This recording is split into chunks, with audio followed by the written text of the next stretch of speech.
The 580 Sports Talk Chiefs Instant Reaction post-game show is live, and for the fourth week in a row, the Kansas City Chiefs are winners. 4-1 now on the year. They take down the Minnesota Vikings 27-20 in what I think is fair to say is one of the weirder wins they've had so far. Not in the sense that it was an especially weird game, but it was a really close game, despite it feeling like the Chiefs were in control for a lot of it, at least from my perspective. I'm Brendan Dworzinski. He's Dan Lucero. Thanks so much for hanging out with us as we recap the Chiefs' fourth win in a row. And let's just start right there, Dan. I wonder how you felt about this, because there was never any point in this game, even when the second quarter really went the way of the Vikings, when they took the lead near halftime, tied at 13-all. Vikings are trying to mount a comeback late. It never really felt like this was going to be a game the Chiefs were going to let slip away. But the Vikings were pretty much in it right until the very end. It was a little bit weird in that way. There wasn't a lot of doubt, even though the score felt like it was in doubt for a lot of the game. Yeah, when the Chiefs took that two-score second-half lead, it felt like curtains. And this isn't fair. But the reason it felt like curtains is because I didn't think Kirk Cousins was going to come back from 2 touchdowns down. Even at home, that's fair. I did not. Yeah, I didn't feel like Kirk Cousins had it in him. Like they score the touchdown and make it 27-20. The Chiefs get the ball back, and I think, okay, well, either they're going to go down and score and really put it away, or Cousins is going to make a mistake. And he didn't end up making a mistake. He didn't throw the back-breaking interception. If anything, the mistake was on the sideline tonight, where Kevin O'Connell left his team without timeouts with 9 minutes left in the second half. And that really came back to bite him on that fourth down pass interference that, if it gets reviewed, I think gets overturned, and they do actually throw a pass interference flag. If my understanding of the play is correct, and it may not be, again, NFL refs, man, we just a banner week for them all the way around. But if my understanding of how that play was called is correct, and they ruled that pass was tipped at the line of scrimmage, like slow motion replay showed that it wasn't, but that was a totally reasonable thing to think, that ball may have been impacted by, I think it was McDuffie on the blitz. And so That's how it gets called, but that's a challengeable play. And you can challenge that. You can get overturned if you have timeouts. And you don't have timeouts. Mm-hmm. And you know it's bad when even my wife sitting on the couch saying, oh, looks like you should have saved the timeout and had a challenge, huh? Frying Kevin O'Connell, lighting his ass up. So that's how you know it's bad. That was the problem that really stacked up against the Vikings, I thought, having a real chance to come back and win. And then when Justin Jefferson went out, I thought, there's no way they're going 80 yards in a minute 9 with no timeouts without that guy. Like, maybe with that guy, he could pull a rabbit out of the hat, but especially with that guy on the sideline, that just didn't feel like it was going to happen. And that's kind of the way you can tell the story of the second half of this game is one team star receiver went out, didn't come back. One team star receiver did come back and was awesome and really kind of flipped the game on its ear there in the third quarter where the Chiefs took control. Yeah, and look, another great illustration of why this is a Vikings team that is not going anywhere this year. And I mean, at 1-4, that's already pretty obvious. But at the end of the game, when they were down by 7, they needed to get on the ball. They had a fourth and manageable distance. They had to go quick, and they take a delay of game. Kirk Cousins has been in the NFL for a dozen years. You cannot be in that situation. So the Chiefs, if nothing else, by not committing the dumber mistakes in this game, ended up being victorious because of it. And there were plenty of good individual efforts and team efforts, and we'll touch on all of them coming up here very shortly. But this game was so poorly managed by Minnesota. And I think Kevin O'Connell is a decent enough coach and a decent enough offensive mind.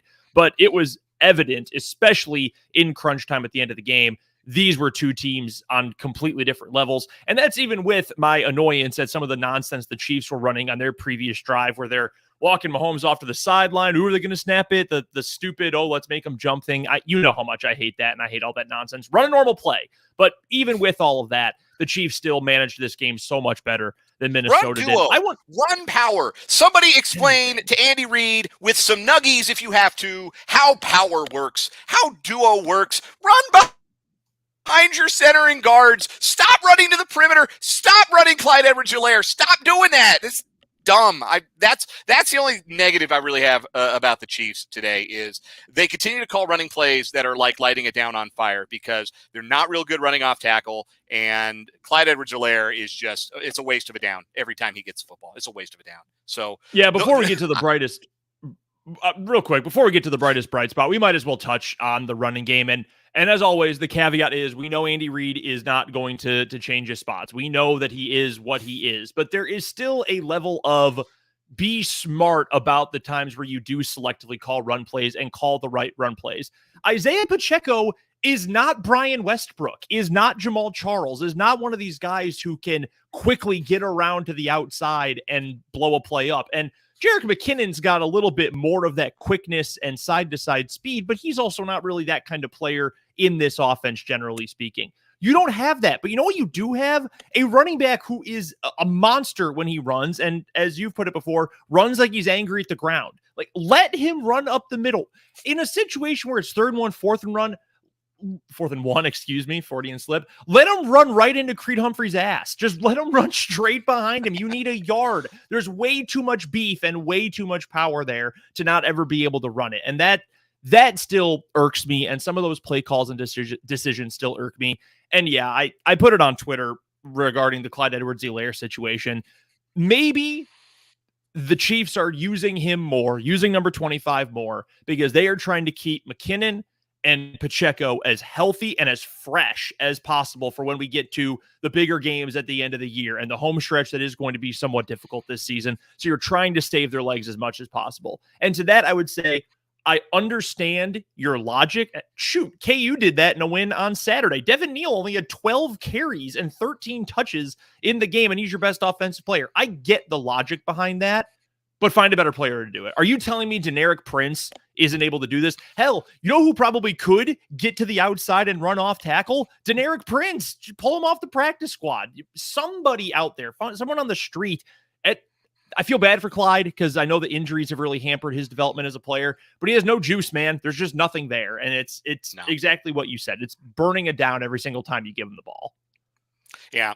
Let's pivot to the good stuff, because the good stuff started in the second half. I tweeted something along the lines of, it was something about the wide receiver trust tree. And I don't think Patrick Mahomes had a lot of guys in the trust tree, maybe coming into this game among the wide receivers. I mean, Kelsey owns a timeshare in the trust tree. He'll always be in the trust tree. How much can I torture this metaphor? Let's see. But it really felt like Justin Watson might be the only guy in the trust tree, because what I'm seeing is Mahomes hesitant to rip throws that he should just be ripping and trusting that the guy on the other end of it is going to make the catch. And I think that changed after the Watson catch on the sideline that set up the field goal at the end of the half, and the Watson catch on the 3rd and long where he's being blitzed, he just puts it up there. And maybe with a better timing on the jump, Minnesota's defensive back intercepts that. But holy Moses, unbelievable play by Justin Watson. And it just felt like the passing game kind of flipped from there. We saw all kind of guys get involved. Rashee Rice had another touchdown. Kadarius Toney caught some short passes. They got him in the mix a little bit more. Justin Rice had a great catch on a downfield ball. Also a couple of drops, but hey, he's a rookie. That downfield back shoulder shot that picked up a 2nd and 17. Holy cow. Let's see that some more. Because, Justin Ross can go get that. I felt like Mahomes played with more confidence in the second half and just had the confidence to go and rip it. And probably not a coincidence that that's when Travis Kelce got rolling too. He had the big catch that stood up on the review, that incredible catch as he's being contested. As he's going to the ground, he makes a great play on the little improvised sidearm slant on the 3rd down near the goal line. It's just a ridiculous play that only those two are going to make. They got Kelce rolling. They got the rest of the passing game rolling. And you just see how important that Kelce is, even at this age, even though he looks a little limited now. You're starting to see, and I think the knee is probably going to nag him all year, that hyperextended knee from week 1. The ankle, obviously, not 100% after he went down with what looked like a non-contact sprain in the first half. But even as he shows his age, he's still so important to that passing game. And as Mahomes gets confidence and starts to trust more of those guys, as Ross has moments like that, Rice has moments like that, that's going to get this passing game really up and churning. And there were moments in the second half, those 2 touchdown drives, that looked like the Chiefs. That looked like the Chiefs on offense, what we've come to expect from them over the years. We were talking about it on 580 Sports Talk this past week. What can be harmed by getting Justin Ross in the game more often? Seriously, if you're not getting anything from your bottom of the depth chart wide receivers anyway, why not give him some more chances? And it paid off. You can see the vision. You can see the skill set that's there that has really been kept under wraps since his freshman year at Clemson and a little bit in his junior year before he got banged up again. The talent is there. The ability is there. Give him a couple more opportunities. I'm not saying make him wide receiver one. I'm not saying he needs to get 10 plus targets a game, but get him in there for a few more snaps, a dozen to 15 snaps a game. He's got the ability to make plays for you in both the intermediate and deep levels. So let him go do it. He can adjust to the ball. He's got good footwork. He's got good hands. Why not? If you're not getting anything out of, and Sky Moore, I know, had the catch early in the game. I don't even remember how many he ended up with for the contest. I'll pull it up here because I don't want to completely get my stats wrong. But if you're not getting anything from that tier of receiver, go try it with someone else. Yes, Sky Moore had 2 catches for 11 yards. He had the one for the first down early in the game and had one more right after that. Like, Justin Ross couldn't do that. You couldn't put him in some sort of varied role and use him in that way. I'm sure the Chiefs could. So it was good to see him make that big play. And Rashee Rice is a dude that he is a legitimate player in the NFL as a rookie. And I do think that he is going to get closer and closer to the center of the trust tree, if you will. He is going to be in that inner circle because when you get to the postseason, and sure, there are unsung heroes. There are guys who come out of nowhere and make plays in the postseason, Super Bowls, late in the regular season, whatever. But generally speaking, you need to know you've got a core of guys you can trust. Look at last year's team. You knew that when you got to the postseason, you could trust Pacheco to make enough plays for you. You knew Kelsey was going to do his thing. You knew Juju was going to do his thing. And obviously, you've got your quarterback who's all world, all everything.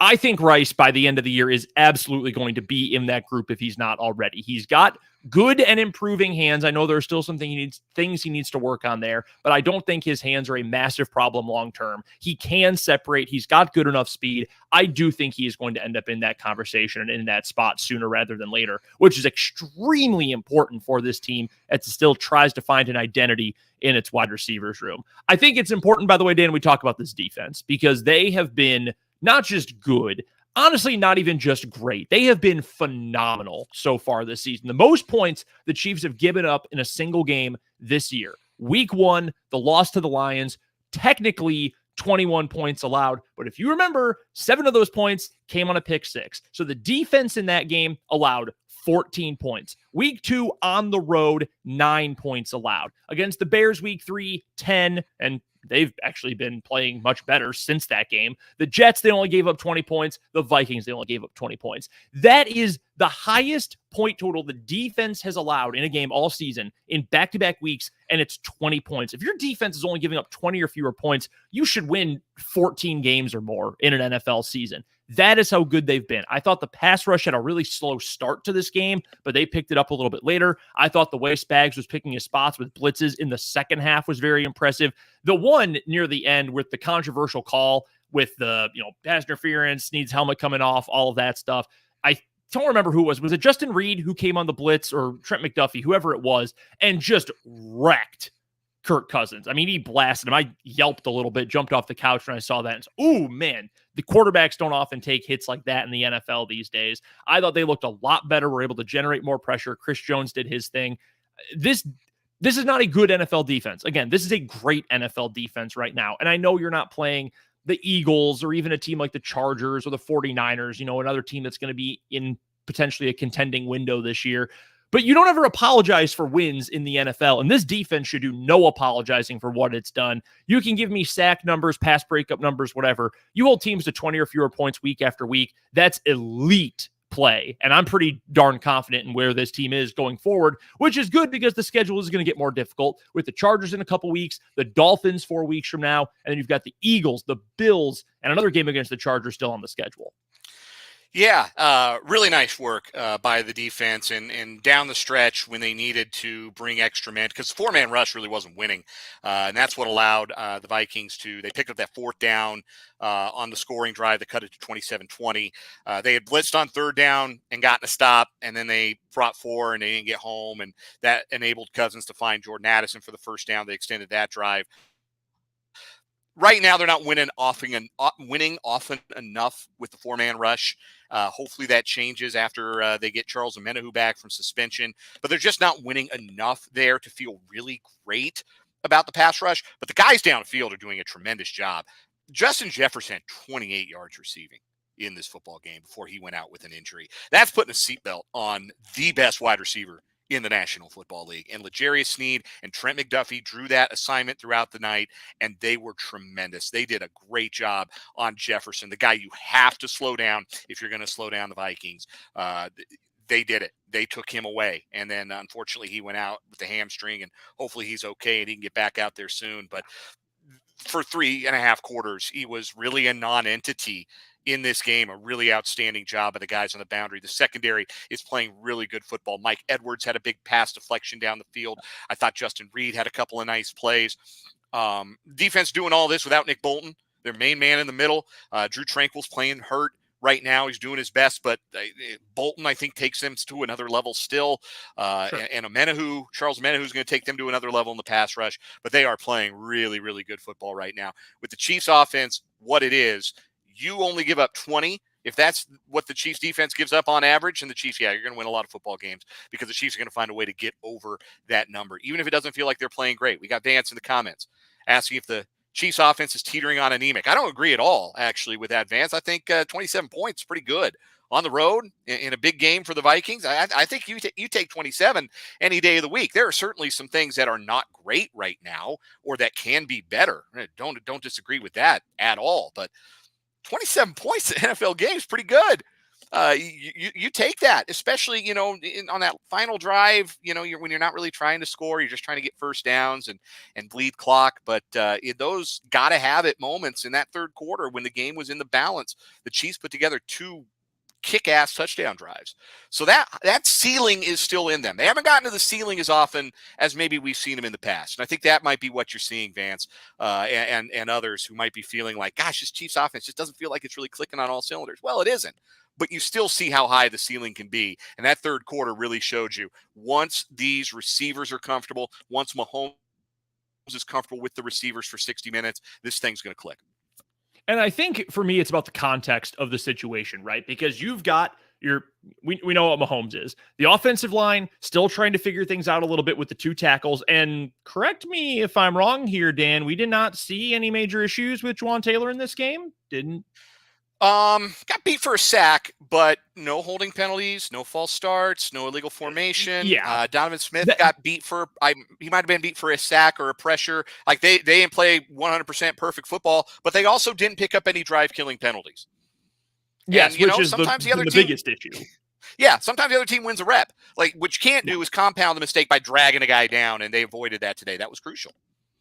And I was just saying that as a part of the context of the situation. The offensive line is trying to work out having 2 new tackles who have never played in the system, never played with these guys before. This is now only 5 games into that era. You've got so many young receivers without having that true bona fide go-to guy. And your best offensive player outside of Mahomes, Travis Kelce, has been banged up. That knee isn't completely right. He rolls the ankle today. He is clearly trying to fight through some stuff, which is a little bit tough going into a short week. But even so, you've got a period of flux that you're going through right now if you're the Chiefs offense. So if you can still, even through the growing pains and struggles with the offense right now, still put up 27 points, still find ways to find some explosives, get some of these wide receivers in the mix. Again, Rice looks like he is really going to be a good player in this league. You got Ross a little bit more involved. As long as you can still keep showing signs of improvement and growth, you're going to end up being just fine if you're the Chiefs. So I think it's fair to say now, this is not the typical Reed, Mahomes, Kelce, Chiefs offense. In fact, I think that's straight up correct. But I think you need to incorporate the fact that they, don't need to be that dominant because of how good the defense has been. And B, this is not a finished product. It honestly, to a degree, and it's not an apples to apples comparison, but to a degree, it reminds me of that defense in 2019. We talked about this on 580 Sports Talk this week as well, that this is the best defense that Mahomes has ever played with. Back in 2019, the defense was not good. The first year with Spags, they obviously won the Super Bowl that year, was not good for the first half of the season. But as time went on, it got better and it got better. And by the time they played in Super Bowl 54, they were playing really, really well. I think it is fair, and you don't want to have to wait until February for the offense to be clicking on all cylinders. But I do think it is fair to say what the offense looks like in weeks 1 through 5 is not what it's going to look like in weeks, say, 14 through 18. And as long as that latter group is better than it is right now, and I think it will get there, this Chiefs offense is going to end up being just fine in the long run. We will talk all about this game and all about a wild football weekend in general. K-State had a tough one on Friday night. What's going on with the Cats? KU with a dominant win over UCF on Saturday. And of course, this Chiefs game, plus everything else going on in the Big 12, in college football, and the NFL. Coming up on 580 Sports Talk on Monday. You can check that out on the 580 Sports Talk YouTube channel, and of course on 580 AM and 104.9 FM in the capital city. But until then, for Dan Lucero, I'm Brendan Dworzinski. This has been your Chiefs Instant Reaction postgame show. We will talk to you guys more about this game